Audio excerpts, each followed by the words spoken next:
За ингээ манай гэр ингээ гаднаас харагдаж байна. За энэ хэсэг бол ингээд 0-ын хэсэг байгаа. Зүвчиг юм. Ингээд хоёр талтай юм цонх хийж өгсөн.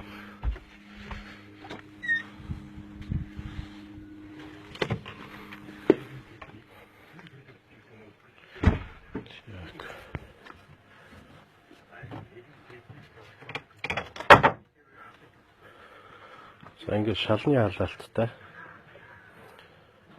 Дотор өнгө заслыг их нэртэйгээ явж байгаад цагаан өнгөөр хийсэн. Ингээд гэрэлнүүд ингэж асж байгаа. Нарны гэрэл шиг. Тэгээ энэ Орсын Термофор гэдэг зоох байгаа.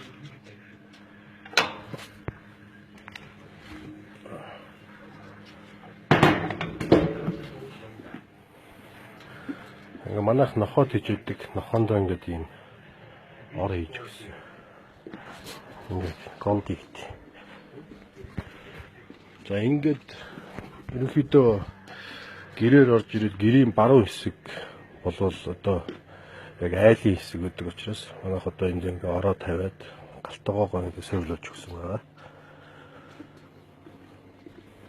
За энэ цэвэр бохрын асуудал гэх юм бол цэвэр бохроо бид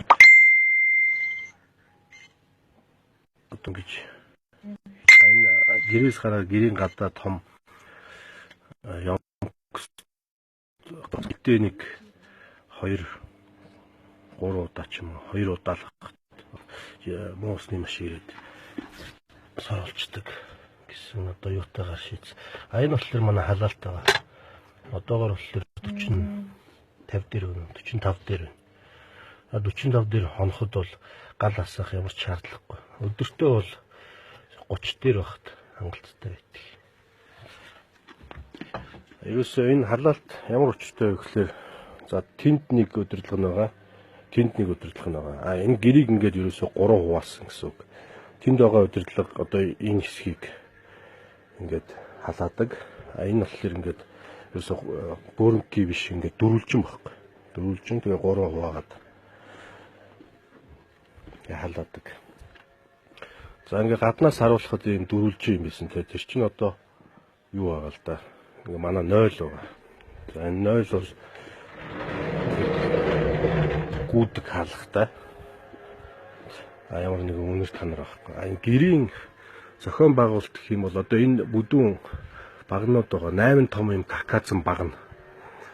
Энэ газар руугаа өрөмдөөд за тэгээд тооноо тавиад ингээ багнаа тавьж анх суйрлуулад тэгээ яг Монгол гэр шиг ерөөсөө энэ бол ерөөсөө Монгол гэр гэсэн үг л дээ сүүлийн үеийн юугаар сүүлийн үедээ хослуулж ирсэн. Ханнууд ханаа ингээд ингээд сурмураа хийгээд яг бид нар ингээд энийг цагаанаар бууддээ юугаар биер барьж байгаа бодчих. Тэгээд хамгийн сүүлдээ ингээ унаа хийгээд за энэ ингээ цагаан эсхий хийж байгаа. Хятад цагаан эсхий хийж байгаа. Голд явсан.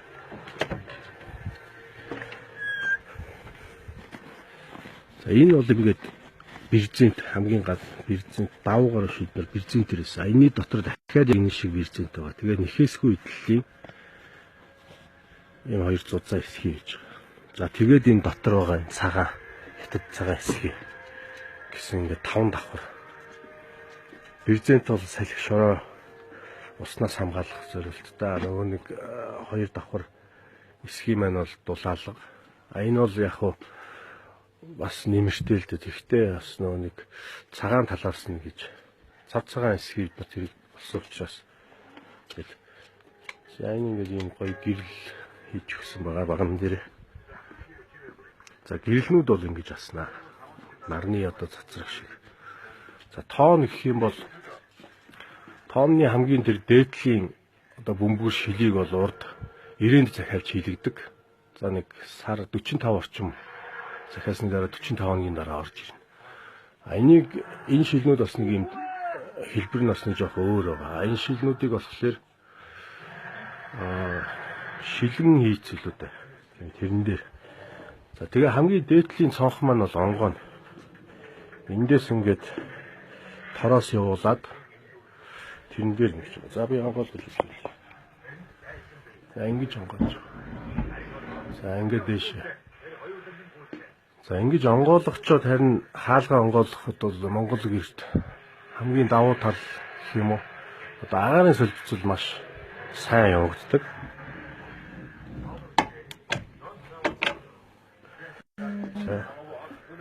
За ингэ манай 0. За 0 бол ингээд угаалгын машин. 0-ын солтол. За ингээд булангийн дүүш. За энэ бол манай ус татагч байгаа. Одоо гүний уснаас эндээс шууд татчихна. За энэний нөгөө талын гэрт бол бойлер хийсэн байж байгаа. Тэгээ бойлер шууд халаагаад халуун ус маань ингээд шууд гарна гэсэн үг ээ. За энэ хэсэгт бол ингээд гар нүрийн угаалтур гэж байгаа. Энд нэг юм цонхтой. За тэгээ ер нь Монгол гэрт одоо байх ёстой юм бүгдлээж байгаа да. Энэ зуух бол барилга мегастор дээр зарагдчихсан. Термофор гэдэг 55 м квадрат талбайг халаах зорилттой зуух байж байгаа.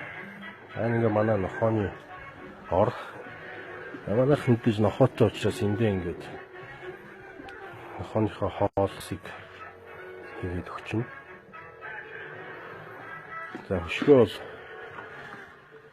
тэгэл хаачихтай.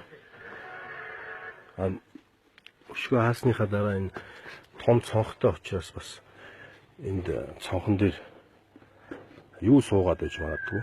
Тэгээ цан татаад идэв. Тэгэхээр одоо энэ гадна талтаа дахиад ийм хөшгөтэй гаднаасаа ингээд доошоо буулгачдаг. За. Энийг ийм гээ.